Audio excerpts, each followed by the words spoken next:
So, hello again, everyone. This is to continue our discussion no, on planning because yun nga, this is to supplement what you already received no, from the Canvas modules that we have prepared. And these are supposed to be discussed. No, yung mga examples, elaborations, explanations, these are supposed to be discussed in the synchronous discussions. Kaya lang nga lang, laging nagkakaroon tayo ng interruptions, no, maraming mga uh, the recent events no that has affected. So just to make sure that meron naman akong maiiwan sa inyo no that I was able to also give you some explanations na dapat na ibigay natin nung synchronous sessions nag-record na lang ako no. So I hope this recording or these sessions no will help you. Maybe later you can go back to this and then you can clarify again your learnings. So yun. So we have mentioned that yun nga, it's important to formulate your goals and objectives specifically. Tapos it should be measurable, attainable, realistic, and time-bounded. And also, you need to develop well your intervention plans. Kaya nga, at para makapag-develop kayo ng intervention plans ng maayos, kailangan klarado sa inyo kung saan kayo magfo-focus. No? So, yeah. So, meron tayong binanggit doon na 4 na guidelines, no? And for this session naman, what we're going to discuss is how to select naman. How to select the appropriate nurse family contact that you're going to use as a method in delivering your interventions. Kasi we mentioned nga in the previous session that there are many methods. There are different methods of nurse family contact that you can use.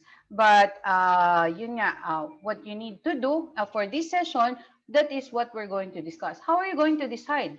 How are you going to select the appropriate type? Because there are certain criteria that you need to follow. No, in selecting the nurse family contact that you need to use. And these are the effectivity or the effectiveness, the efficiency, and the appropriateness. Okay? While the home visit is expensive for the nurse, no, just like what we do with our partner community, we usually go to Wawa, di ba, to visit these families. So medyo it's expensive kasi we need to go there, we need to travel there, we need to bring our materials there. No, so time, effort, logistics for the nurse has to be spent, exhausted, no, just so we can make use of that method, the home visit. But even though it's expensive, it is an effective method and actually an appropriate method for the nurse family contact. No, it is effective because the objectives and the outcomes of care require accurate appraisal of family relationships. And how can you appraise accurately the relationships of the family members?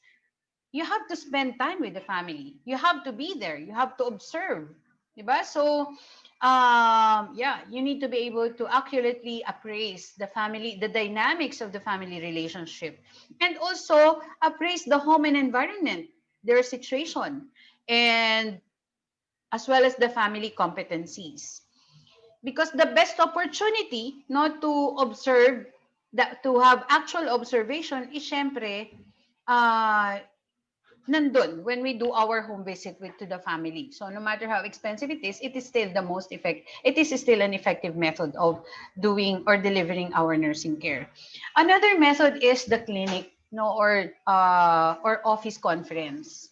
So you can make use of a clinic or an office conference as a method that is less expensive naman. It's less expensive for the nurse and actually provides the opportunity to use equipment that cannot be taken to the home. Like in some cases, the other team members, no, in the clinic may be consulted or called in to provide additional service. So the clinic or office conference emphasizes to the family the importance, no, of empowerment and assuming responsibility for self-help. Okay? So, yun. Ang family naman ngayon ang pupunta doon sa clinic, no, or sa office and to have that conference. Okay? Yeah. Kasi kapag nurse ang pupunta or the healthcare workers at magdadala sila ng mga equipments, eh di mas lalong hassle. So, yan. Another method is the telephone conference. Madaling gawin, di ba? All you have to do is call. It may be effective, efficient, and appropriate if the objectives and the outcomes of care required will need immediate access to the data. So, meron kang na-overlook na data during the home visit. When you conducted the interview, when you had the data gathering, meron kang na-overlook, meron kang na-miss.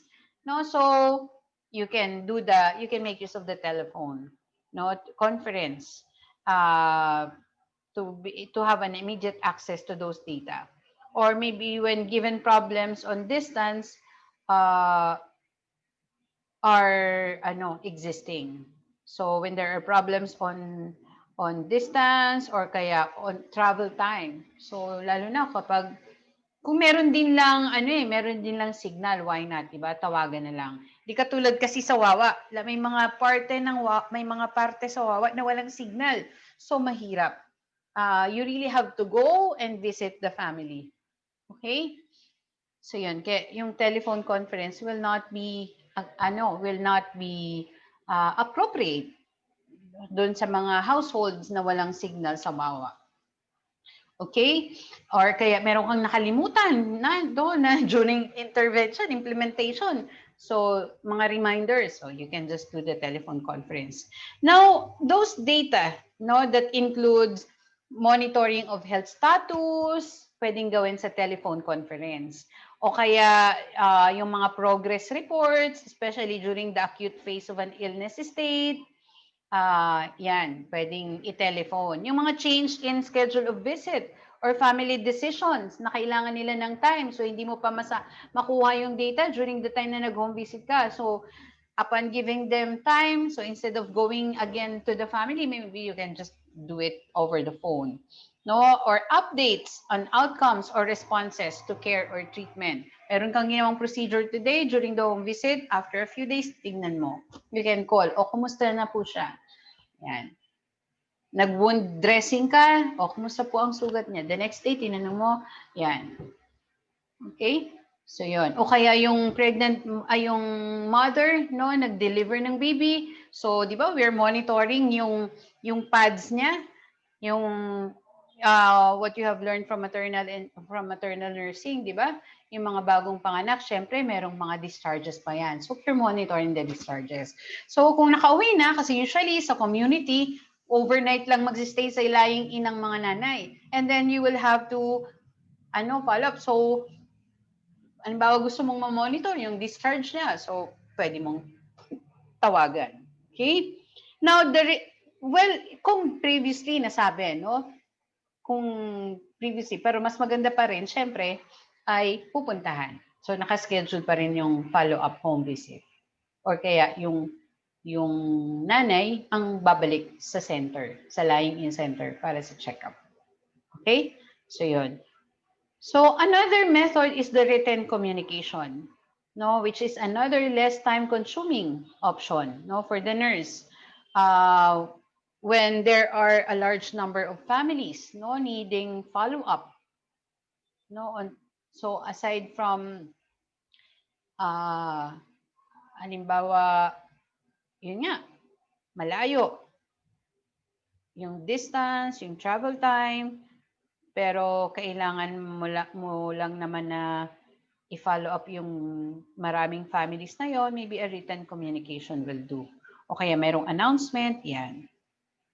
Now, if the family is motivated and independent enough, no, such that the nurse can use, no, the advantage of placing the responsibility, no, for action on the family, a letter note as a reminder, no, for follow-up on medication, treatment, or update on progress or referral, and also in learning materials, no, we can place the responsibility of action on them by mere use of the letter note or maybe a learning material that are also appropriate, effective, no, and efficient options.